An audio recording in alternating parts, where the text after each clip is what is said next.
Hello students, welcome to fun and learn school. કેમ છો તમે બધા? મજામાં ને?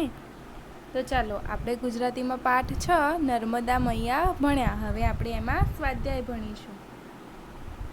તો ચાલો આપણે પાઠ 6 નર્મદા મૈયાનું સ્વાધ્યાય ભણીશું. એમાં છે પ્રશ્ન 1. નીચેના દરેક પ્રશ્નનો ઉત્તર એક એક વાક્યમાં લખો.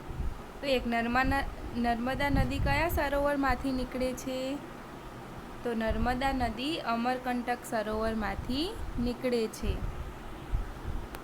2. નર્મદાનો શો અર્થ થાય છે?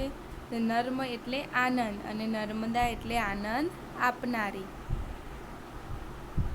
3. ગુજરાતમાં નર્મદા બનાવેલો બેટ કયા નામથી ઓળખાય છે? તો ગુજરાતમાં નર્મદાએ બનાવેલો બેટ કબીરવડ નામે ઓળખાય છે.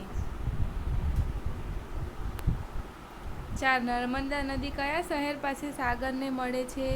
તો નર્મદા નદી ભરૂચ શહેર પાસે સાગરને મળે છે. હવે છે પ્રશ્ન 2. નીચેના પ્રશ્નોના ઉત્તર લખો. 1. પંખીના પાંખે પ્રવાસ કરવો એટલે શું? તો પંખીના પાંખે પ્રવાસ કરવો એટલે ઉડતા પક્ષી જેવી ઝડપથી પ્રવાસ કરવો. 2. નર્મદા ભારતના કયા કયા 2 ભાગ પાડે છે? તો નર્મદા ભારતના આ 2 ભાગ પાડે છે. ઉપરનો ભાગ ઉત્તર ભારત અને નીચેનો ભાગ દક્ષિણ ભારત. 3. નર્મદાને રેવા શા માટે કહે છે? તો રેવા એટલે કૂદનારી. નર્મદા ક્યાંક એકદમ શાંત અને ક્યાંક દોડતી કૂદતી વહે છે.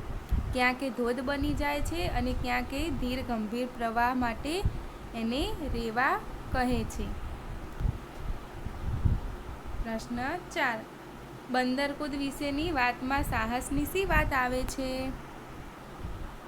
તો એક ઠેકાણે નર્મદાના બંને કિનારે આવેલા પર્વતો એટલા નજીક છે કે આ પર્વત પરથી સામેના પર્વત પર અને ત્યાંથી પાછા આ પર્વત પર વાંદરા કૂદાકૂદ કર્યા કરે. આ જગ્યાએ બંદરકૂદ કહે છે. બંદરકૂદ વિશેની વાતમાં સાહસની વાત આ આવે છે કે જૂના જમાનાના શૂરવીર સૈનિકો પોતાના ઘોડાઓ આ જગ્યાએ એક પર્વત પરથી બીજા પર્વત પર કૂદી જતા. હવે પ્રશ્ન 3. નીચેના શબ્દોની જોડણી સુધારો.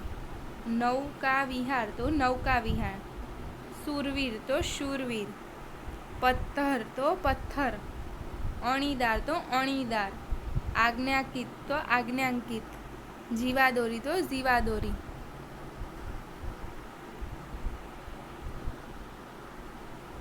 નીચેના શબ્દોના સમાનાર્થી શબ્દો આપો. તો ચાલો આના સમાનાર્થી શબ્દો લખવાના છે. 1. પર્વત તો ડુંગર કે પહાડ. 2. નજીક તો પાસે કે સમીપ. 3. કિનારો તો તટ. 4. શિલા તો પથ્થર. 5. લાભ તો ફાયદો અને 6. જળ તો પાણી કે નીર. 5. નીચેના શબ્દોના વિરોધાર્થી શબ્દો આપો. તો 1. પૂર્વ તો પશ્ચિમ. 2. સુંદર તો કદરૂપું. 3. ઊંચે તો નીચે. 4. અજવાળું તો અંધારું. 5. લાંબી તો ટૂંકી અને 6. સુખ તો દુઃખ. ચલો 6. નીચેના દરેક શબ્દ સમૂહ માટે એક શબ્દ આપો. 1. હોડીમાં બેસીને ફરવું, સલેગા કરવી તે નૌકા વિહાર. 2. સાંભેલા જેવી જાડી ધાર એટલે મુસળધાર. 3. ધનુષ્યના જેવું અર્ધગોળ સપ્તરંગી દ્રશ્ય એટલે મેઘધનુષ્ય. 4. નદી કે દરિયા વચ્ચે આવેલો જમીન ભાગ એટલે બેટ. 5. લોકોનું ભરણ પોષણ કરનાર ઉછેરનાર માતા એટલે લોકમાતા. પ્રશ્ન 7. વિચારીને લખો. 1. સરદાર સરોવરથી શા ફાયદા થશે? તો સરદાર સરોવરથી આ ફાયદા થશે. 1. ગુજરાત અને રાજસ્થાનને પીવા તથા સિંચાઈ માટે પાણી મળશે. અને 2. સરદાર સરોવરથી 1450 મેગાવોટ જેટલી વીજળી ઉત્પન્ન કરી શકાશે. 2. નર્મદાને ગુજરાતની જીવાદોરી કેમ કહી છે?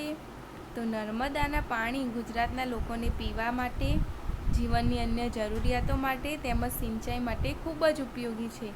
નર્મદાના પાણી કચ્છ તથા ઉત્તર ગુજરાતમાં પહોંચીને લોકોની પાણીની સમસ્યા દૂર કરશે, તેથી તેને ગુજરાતની જીવાદોરી કહી છે. ચલો પ્રશ્ન 8. ઉદાહરણ પ્રમાણે શબ્દ બનાવો.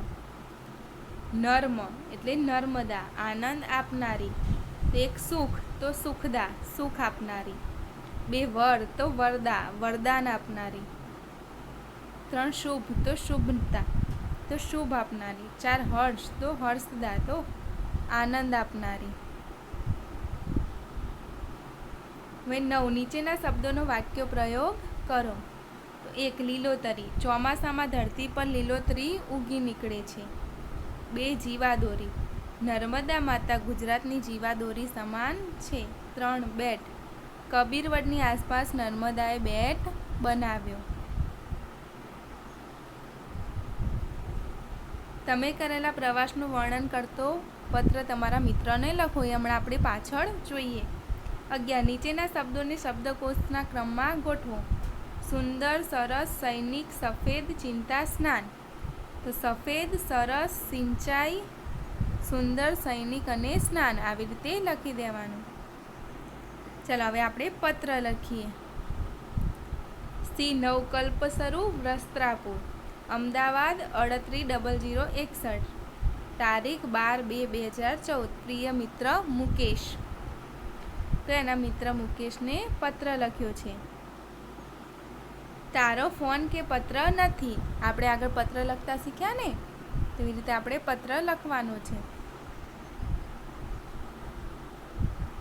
તું પત્ર લખજે. ગઈકાલે સવારે અમે સૌ પ્રવાસેથી પરત ફર્યા છીએ. પ્રવાસમાં અમને બહુ જ મજા પડી છે. તું આ પ્રવાસ વિશે તને પત્ર લખું છું.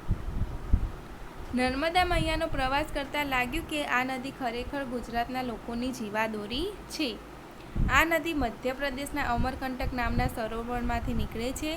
કેટલાય કિલોમીટર સુધી એની બંને બાજુ 2 ઊંચા પર્વતો છે. એનો પ્રવાહ ધસમસતો, ઉછળતો, કૂદતો વહે છે. એના કિનારા પરથી કુદરતી શોભા અનેરી છે. જબલપુર પાસે ભેડાડાટ અને ચાંદની રાતે નૌકા વિહારની મજા માણી બંદર ખુદ જગ્યા જોવાની અમારી ઈચ્છા પૂરી થઈ. માણસ ધારે તો કેવા ઉત્તમ કાર્યો કરી શકે છે, તેનો આ બંધ ઉત્તમ નમૂનો છે. આ બધા સ્થળોના અમે ફોટા પણ પાડેલા છે. આપણે મળીશું ત્યારે હું તને બતાવીશ. તારા મમ્મી પપ્પાને મારા વંદન. બરાબર, આવી રીતે પત્ર લખવાનો છે. ઓકે, તો તમારે આ સ્વાધ્યાય તમારી ગુજરાતીની નોટબુકમાં લખી દેવાનો છે. Okay, bye bye.